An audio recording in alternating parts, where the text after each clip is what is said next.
할렐루야. 9월 28일 주일 아침 말씀 함께 나누도록 하겠습니다. 기도하겠습니다. 사랑하는 하나님 감사합니다. 오늘도 우리에게 거룩하고 복된 주일 허락해 주시니 감사합니다. 오늘도 이 주일 아침 말씀으로 시작하여 또 오늘도 드려지는 모든 예배 가운데 믿음으로 나아가게 하시고 주님 허락해 주시는 귀한 은혜와 축복 가운데 온전한 믿음으로 세워질 수 있도록 주님 역사하여 주시옵소서. 하나님께서 함께 하실 것을 믿사오며 이 모든 말씀 예수님의 이름으로 기도합니다. 아멘. 네, 오늘 함께 나눌 말씀은 로마서 11장 1절에서부터 11절까지의 말씀입니다. 네, 제가 봉독해 드리겠습니다. 그러므로 내가 말하노니 하나님이 자기 백성을 버리셨느냐?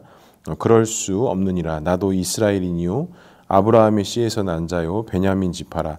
하나님이 그 미리 아신 자기 백성을 버리지 아니하셨나니 너희가 성경이 엘리야를 가리켜 말한 것을 알지 못하느냐?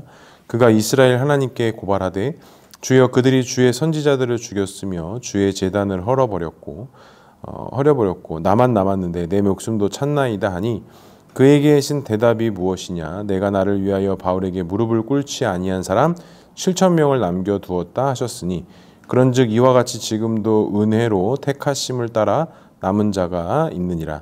만일 은혜로 된 것이면 행위로 말미암지 않느니 그렇지 않으면 은혜가 은혜로 되지 못하느니라. 그런즉 어떠하냐? 이스라엘이 구하는 그것을 얻지 못하고 오직 택하심을 입은 자가 얻었고 그 남은 자들은 우둔하여졌느니라. 기록된 바 하나님이 오늘까지 그들에게 혼미한 심령과 보지 못할 눈과 듣지 못할 귀를 주셨다 함과 같으니라. 또 다윗이 이르되 그들의 밥상이 올무와 덫과 거치는 것과 보흥이 되게 하시옵고 그들의 눈은 흐려 보지 못하고 그들의 등은 항상 굳게 하옵소서 하였느니라. 그러므로 내가 말하노니 그들이 넘어지기까지 실족하였느냐? 그럴 수 없느니라. 그들이 넘어짐으로 구원이 이방인에게 이르러 이스라엘로 시기나게 함이니라. 아멘. 네, 감사합니다. 오늘도 주일 아침입니다. 또 오늘 말씀을 통해서 주님의 귀한 음성 듣는 시간 되기를 소망합니다. 네, 오늘 말씀은 하나님의 언약의 말씀, 또 그것이 이스라엘 백성들에게 주어지는 메시지, 또 남겨진 자들에 대한 그 하나님의 언약의 말씀들을 사도 바울이 좀 요약해 놓은 글이라고 할 수 있습니다. 오늘 1절에 그렇게 시작을 합니다. 내가 말하노니 하나님이 자기 백성을 버리셨느냐? 그럴 수 없느니라 라고 이야기해요. 그러니까 이제 사도 바울이 계속 이방인들에 대한 어떤 구원에 대한 이야기를 하다 보니까 이제 유대인에 대한 이스라엘에 대한 어떤 구원의 은혜에 대한 어떤 차별성, 이방인들이 오히려 더 이렇게 높아지게 되는 그런 뉘앙스들을 비춰지는데 오늘 바울의 이야기는 그럴 수 없다라는 거예요. 백성을 절대로 그럴 수 없다라는 겁니다. 자신도 이스라엘이고 자기도 아브라함의 씨고 베냐민 지파라고 하면서 우리가 뭐 선민이고 율법으로 잘못 세워졌기 때문에 구원받지 못하는 것이 아니라 바울이 지금 계속 강조하는 건 예수 그리스도라는 거예요. 예수 그리스도를 통해서 나아갈 수 있다는 거. 그리고는 그는 뭐 유대인이나 헬라인이나 그 누구도 상관없이 예수 그리스도의 이름을 부르는 자들은 구원을 얻는다라는 게 이제 바울의 이야기였습니다. 바울 역시도 혈통적으로 부족함이 없었지만 그리스도를 통한 부르심과 구원의 은혜는 외면하여지고 버려지는 것이 아니라 오직 하나님의 그 은혜와 섭리 속에 있다라는 것입니다. 그러면서 이제 사도 바울이 엘리야의 이야기를 합니다. 엘리야가 자신의 어떤 생명에 대한 어떤 그런 위협을 느끼는 그런 상황 속에 주의 선지자들도 다 죽게 되는 그런 상황 속에 이것이 정말 하나님의 뜻입니까? 라는 어떤 그런 마음이 있었을 때 하나님께서 엘리야에게 그렇게 말씀하시죠. 바알에게 무릎 꿇지 않은 7,000명을 내가 남겨두었다 라고 이야기하면서 하나님의 그런 어떤 섭리, 하나님의 신비, 하나님의 능력에 대해서 계속적으로 말씀하십니다. 그러니까 결국에는 하나님의 은혜가 없이는 될 수 있는 것이 없는 거예요. 그러니까 뭐 유대인이라고 해서 되고 안 되고의 문제도 아니고 이방인이라고 해서 안 되고 되고의 문제가 아니라 이 모든 하나님의 구원의 섭리 속에서는 철저하게 하나님의 은혜로서만 가능하다라는 것입니다. 그리고 이 절대적인 하나님의 은혜는 하나님의 사랑이고 하나님의 구원의 신비이며 또 그것이 하나님의 우리에게 주시는 소망이 된다라는 것입니다. 은혜는 절대로 어떤 가능성이 있을 때 이루어지는 것이 아니라 그 불가능한 상황과 현실 속에서 가능케 되어지는 것이 은혜이고 믿음이에요.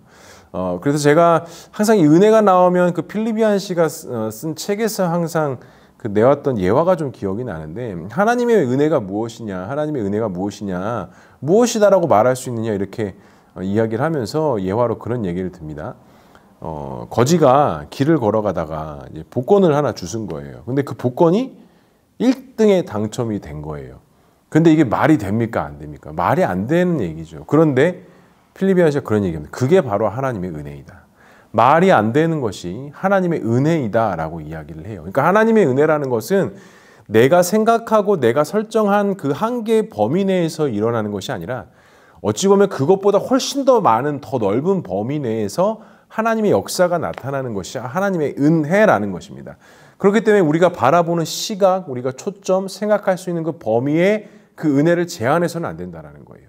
하나님의 은혜는 그보다 더 높고 위대하며 그 우리가 알 수 없는 그 수만 가지의 상황들을 하나님께서는 이끄셔서 하나님의 뜻을 보여주시고 나타내 주시는 게 은혜다라는 거. 오늘 사도 바울은 그 구원이 은혜다라고 이야기합니다. 하나님의 은혜는 없이는 절대로 주어질 수 없다라는 거. 그럼 두 번째로 살펴볼 것은 그렇다면 우리를 향한 택하심과 부르심은 무엇이냐? 7절에 이렇게 말씀합니다. 그런즉 어떠하냐? 이스라엘이 구하는 그것을 얻지 못하고 오직 택하심을 입은 자가 얻었고 그 남은 자들은 우둔하여 졌느니라. 자, 택하심을 부름과 복음에 수용하고 받아들여진 것이지만 반대로는 받아들여진 자들도 있지만 받지 아니한 우둔한 자들도 있다라는 게 바울의 이야기예요. 그래서 기록된 바 8절입니다. 하나님이 오늘까지 그들에게 혼미한 심령과 보지 못할 눈과 듣지 못할 귀를 주셨다 함과 같으리니 라고 이렇게 이야기를 합니다. 여기서 이제 이 말씀이 이제 이사야 말씀과 이제 신명기 말씀을 좀 동시에 인용해서 갖고 왔는데 하나님께 구원받은 자들은 오직 택함을 받아서 하나님 앞에 믿음으로 나아가지만 오직 이스라엘은 그 구하는 구원을 얻지 못했대요. 택하심을 받지 못했다라는 거예요. 그리고 택하심을 입은 자가 얻었고 그 남은 자들은 우둔하여졌고 또 8절에 보면 하나님 오늘까지 그들을 혼미한 심령과 보지 못할 눈과 듣지 못할 귀를 주셨다 함과 같으니라 라고 합니다.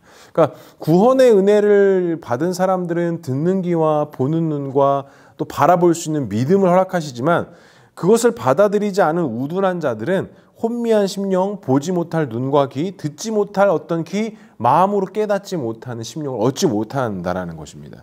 그래도 시편 69편 이하에 있는 다윗의 이야기들을 가지고 옵니다. 9절이죠. 그들의 밥상이 올무와 덫과 거치는 것과 보응이 되게 하시옵고 그들의 눈은 흐려 보지 못하고 그들의 등은 항상 굽게 하옵소서 하였나니 밥상은 마치 올무와 덫과 거치는 것이라고 하고 눈은 흐려져서 보지 못하고 등은 항상 굽어져 있다라는 거예요. 그러니까 이 언약과 구원의 은혜에 또 그 복음의 메시지를 수용하지 못하고 믿지 못하는 자들은 그만큼 영적인 눈이 감겨져 있고 띄어져 있지 못한다라는 거예요. 근데 우리가 이것을 부정적으로만 보아야 될 것이 아니라 그렇다면 그 구원의 은혜 가운데 말씀과 소망과 믿음의 신앙 가운데 나오기 위해서는 어떤 요소적인 요건들이 중요한 것이 아니라 그 영혼의 영적인 눈이 사실은 밝아져야 된다는 거예요. 하나님이 허락하시는 그 영의 눈이 밝아지고 띄어졌을 때 오늘 이 바울이 이야기한 혼미한 심령이 아니라 보지 못할 눈이 아니라 듣지 못할 귀가 아니라 하나님께서 허락해 주시는 그 은혜를 통해 정확한 심령, 보지 못할 눈이 아니라 보는 눈과 듣는 귀와 믿는 믿음을 허락해 주셔서 하나님의 허락하시는 그 믿음의 반열과 믿음의 길 가운데 나아갈 수 있다는 거. 그래서 우리의 기도의 방향이 바뀌어야 됩니다. 특별히 우리 아직 신앙과 믿음에 나오지 못한 우리 가족들, 특별히 우리 자녀들 이렇게 기도할 때 어떤 인간의 술수와 인간의 말의 지혜와 능력이 아니라 하나님께서 그 영혼을 만져주셔야 돼요. 하나님께서 그 영혼의 눈을 띄워주셔야 돼요. 하나님께서 그 영혼의 귀를 열어주셔야 돼요. 그 마음의 심령을 닫혀진 심령을 열어주셔야 그 복음이 그 메시지가 그들 마음 가운데 심겨지고 새겨져서 주를 주님이라 고백하고 하나님 나라를 소망할 수 있는 믿음의 길로 걸어갈 수 있게 된다는 것. 우리 성도님들께서도 믿음과 신앙을 가질 때 뭐 인간의 말과 지혜로 됐습니까? 절대 그렇지 않습니다. 하나님께서 그 마음을 허락해 주시지 않는 자면 우리는 깨달을 수도 없고 앞으로도 더 나아갈 수 없는 자들이라는 것. 그래서 마지막 11절에 이렇게 이야기합니다. 그러므로 내가 말하노니 그들이 넘어지기까지 실족하였느냐? 그럴 수 없느니라. 그들이 넘어짐으로 구원이 이방인에게 이르러 이스라엘에 시기나게 함이니라 라고 이야기하면서 유대인들을 향한 이스라엘을 향한 하나님의 구원의 은혜가 있어야 하는 분명히 말씀하고 있는 것입니다. 사랑하는 성도 여러분, 우리에게는 어떤 구원의 은혜가 있습니까? 또 우리에게 주신 구원의 축복은 무엇입니까? 또 내가 기도해야 될 그 구원 영혼을 위해서 중보해야 될 영혼은 누가 있습니까?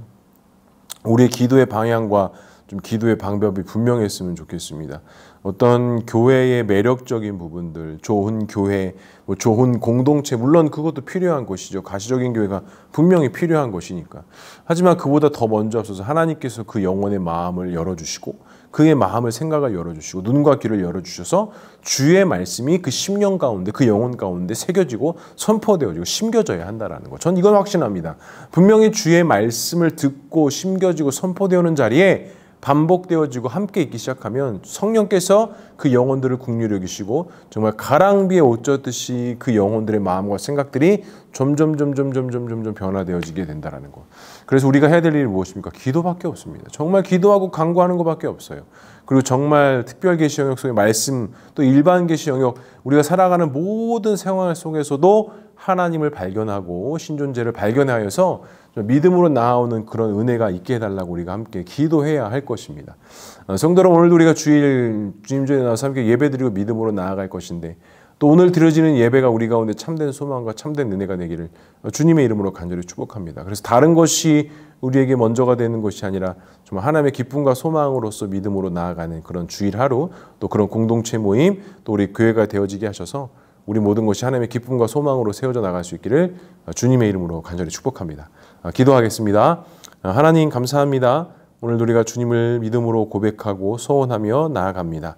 우리의 닫혀진 마음들, 또 영적으로 어두워진 부분들이 있다고 한다면 그 밝히 보는 수 있는 눈과 믿음을 갖게 하셔서 하나님을 찬양하고 예배하며 나아가게 하시고 온전하신 하나님의 기쁨과 영광으로 나아갈 수 있도록 주님 인도하여 주시옵소서. 오늘도 주님 전에 나와서 함께 예배드리며 나아갑니다. 드려진 예배 가운데 주님 홀로 영광 받아주시고 오늘도 우리가 말씀으로 세워져 나가는 귀한 공동체, 귀한 주일 될 수 있도록 주님 역사하여 주시옵소서. 하나님께서 함께 하실 것을 믿사오며 이 모든 말씀 예수 그리스도의 이름으로 기도합니다. 아멘. 감사합니다. 이따 교회에서 뵙겠습니다.